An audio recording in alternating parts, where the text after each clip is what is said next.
Saudi Arabia, home to many Nepali migrants. If you go to the rural Nepal and ask our kids, most of them, where is your father right now? They would probably give an answer, my father is in Middle East. And when we ask specifically, where in Middle East? The possibility is high that many of them answer that my father is in Saudi Arabia.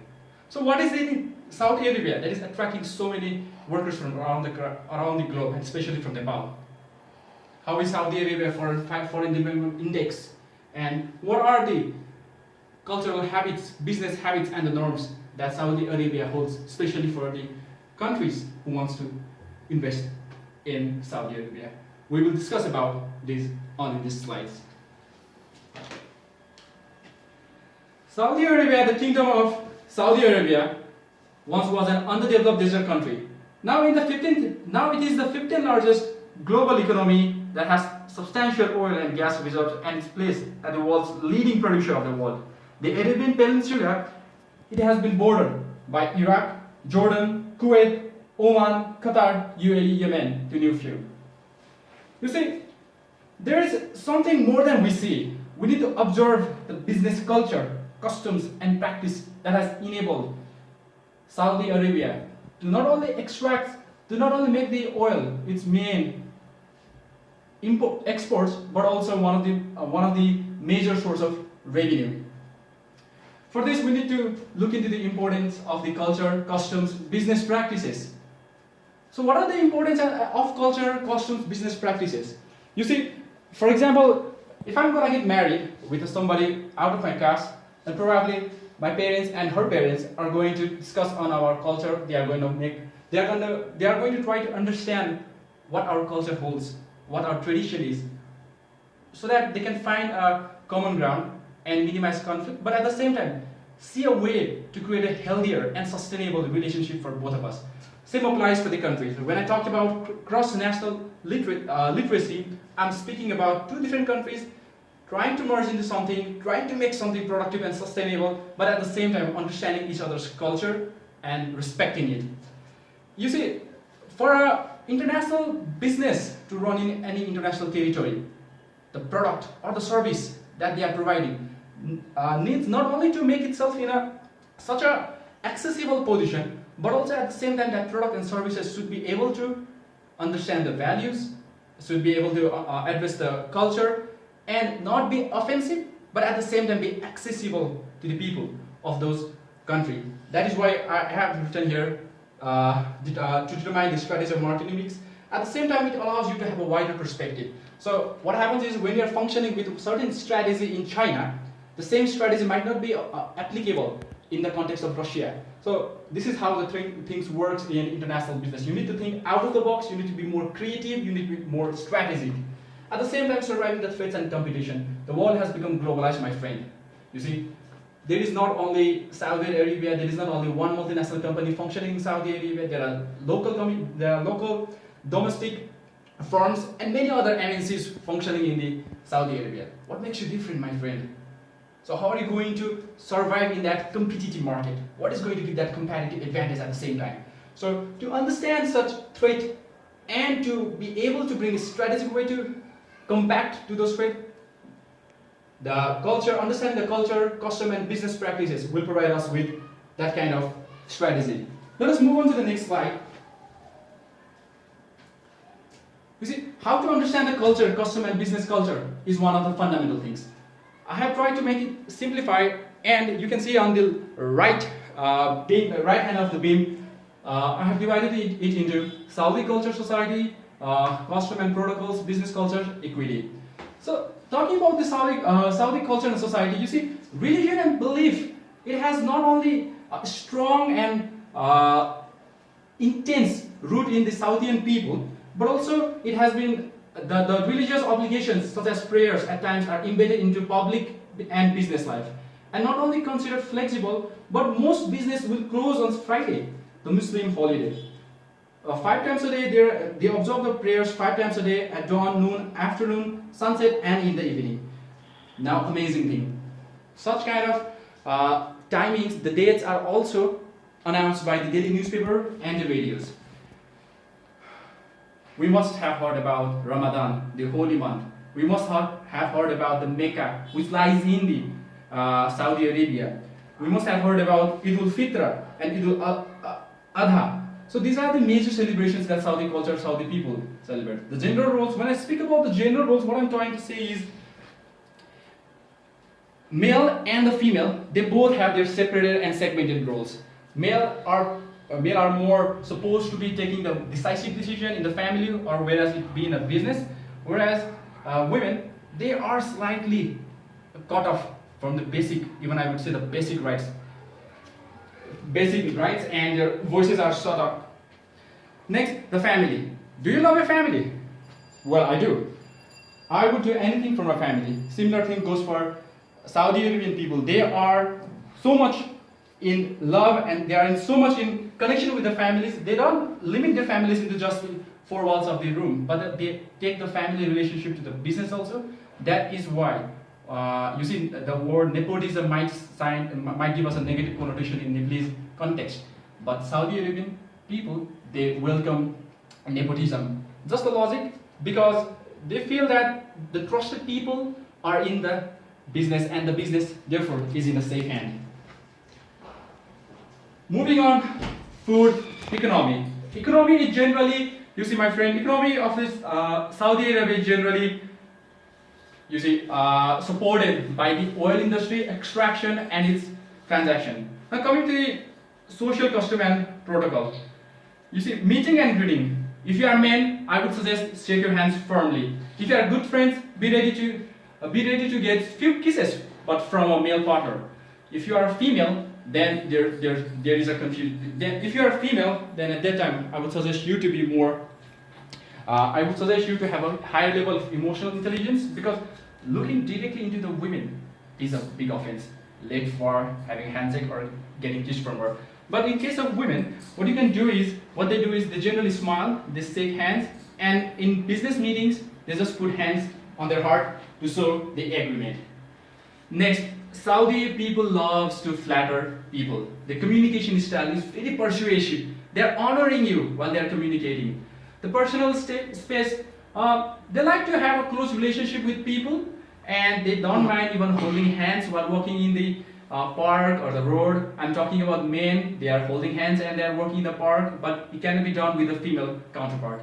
Gift, giving and receiving gift are one of their culture. You see, even in business, the gift is allowed, and gift is acceptable thing. You can just give out pen drive, USB data cable, notebook, dining and fooding. Well, this might sound a little bit of interesting thing for you. So when you are in a Saudian people having dinner and you are just served with a sheep's head in your platter, no need to be surprised, my friend, because this is how the Saudian people, they offer their humility and they offer their respect. They are showing you the respect of label by offering the sheep's head, because the sheep's head, it is actually signifying that you are being offered the most expensive part of the meat. So there is no need to be worried about that. Just enjoy your meal. Visiting a home, yes. My question to you is, when you enter a room, when you enter a house, how often do you put your shoes outside and then after you come inside? Rarely. If that is the case, my friend, I think you need to improve your habits when you are going to visit a Saudi Arabian people home, because you need to put your shoes outside and you are going to be given another slipper, and that's how you enter the room. That is how you respect the culture in Saudi Arabia. Next, taboo. You see, I have a lot of lists to talk about taboo, but just to simplify it, I have a couple of points to mark. So the first thing is that you don't point anyone or show the sole of your shoes to anyone. You don't stare at women, you don't point at people, you don't wear tight clothing, or this is most important, you don't say anything against the royal family or Islam or the Islamic or the Muslim community. You see, the business culture, ethic and the tips. Okay, this is where things get interesting. What to wear. So generally when you are in a meeting, in our Nepali community, most of the time we go semi-casual, we go casual, but then slowly the habits of, like wearing tie and suit and being formal and going, this is what being expected in Saudi Arabia. When there is a business meeting, you need to be in your shoes, you need to be on your tie, you need to be formal as you can be. Moving on to the business culture, titles. In the West, most of the time what happens is people addresses you with the first name. People addresses you calling Mr., Miss. But in Saudi Arabia, they prefer you to have the titles. For example, if you're a doctor, they can call you doctor. If you're an engineer, you must be addressed with engineer. You see, the titles of the profession is what I'm talking about.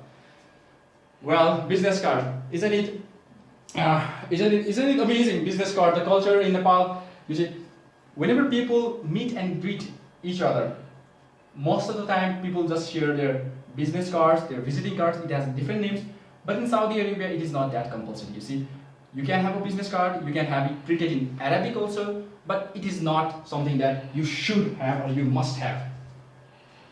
Meetings. Oh, so what happens is when you're having a meeting, you need to have this appointment prior weeks or like a month in advance.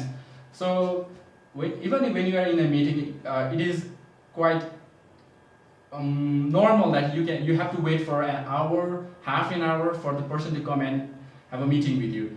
But at the same time, let me tell you, my friend, if you're waiting for some Saudi Arabian people and then after they just come and they say the meeting is cancelled, take it normally, just give a big smile and you can just walk away, because that is something acceptable business culture in Saudi people.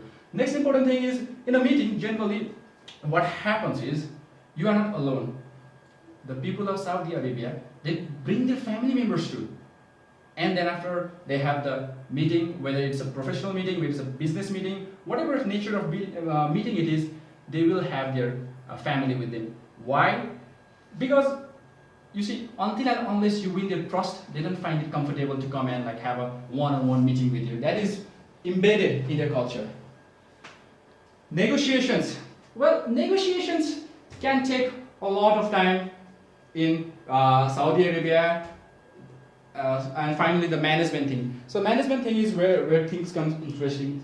When you are in a meeting, the first thing that you can notice is that in Saudi Arabia there is a hierarchy level. So the people in the low level of junior level of executives, they are not the one who are going to play a decisive role.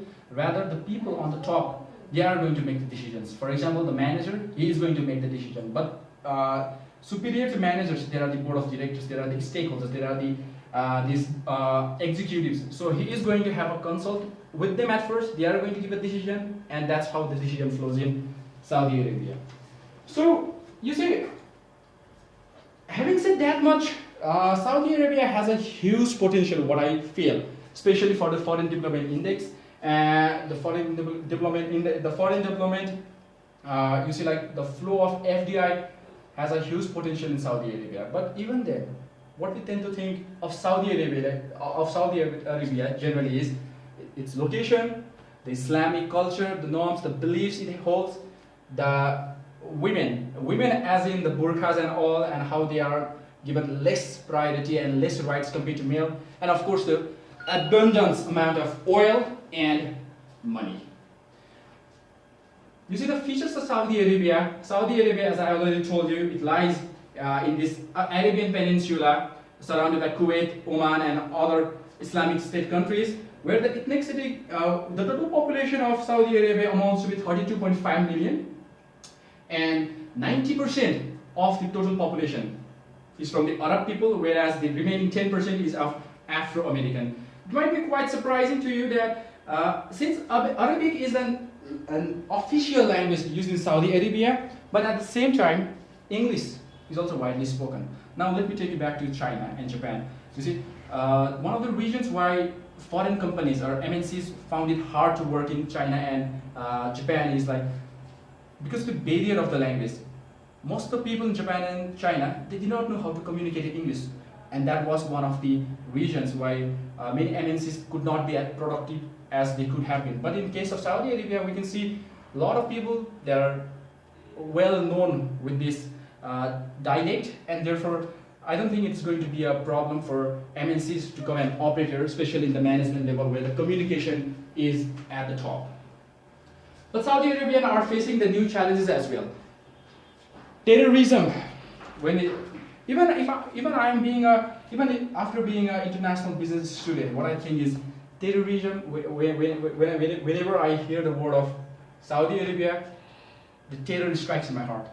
Especially after this Gulf War and the cases of Osama bin Laden and how Saudi Arabian people were supposed to be linked with the 9/11. However, that has not been verified. The ongoing continuous suicide bombs and the terror attacks, the attacks of this Al Qaeda, and the segmentation of Sunni and Shia Muslims. So these are the problems that creates terror, fear in Saudi Arabia. They are culturally grounded, let me tell you, my friend. They are too sensitive when it comes to the religion, their culture, which is also why the Sharia law has been drafted out of their religion, their culture. One of the features of Sharia law is that, in countries like Saudi Arabia, where the Sharia law is followed, the country, the people of that country are not allowed to take interest. And same applies for the banks. So this might be one of the key challenges for MNCs when they are functioning in a country with such law. Moving on. So probably doing business in Saudi Arabia might seem to risky thing, given the terror attacks, given the Sharia law, given the cultural sensitivity, given the layer of complexities. One must find working in Saudi Arabia as a big risk. But if it is the case, then I would like you to take to multinational companies such as Boeing, Coca-Cola, Nike, McDonald's, United Colors of Benetton. These countries, my friend, these countries are doing immensely good in Saudi Arabia. Not only producing, not only being able to help the domestic, not only being able to help produce the domestic employment rate and providing the employment and lowering the FDIs, but at the same time, Saudi Arabia, because of these multinational companies, has been able to show itself as a safe and a secure place to invest. But you see, looks can be deceiving. In case of Saudi Arabia, we might think that it is always, there is strict rules and law, so therefore Saudi Arabia is supposed to be a dangerous place or less a risk factor to invest. But what I would also say is that given the fact that Saudi Arabia has developed itself in a different color, doesn't mean we just irrationally invest. What I'm trying to say is like, just because of the strict rules and regulations we see, we should not be scared. We should not be scared to invest. And at the same time, just because we see the accomplishment that the Saudi Arabia has done, the region that Saudi Arabia has become, has taken itself to be one of the leading economic powerhouse, should not divert our intention to invest there. What I would suggest is, therefore, it is best to have the study of societal culture, costumes, business cultures while practicing international business. Thank you.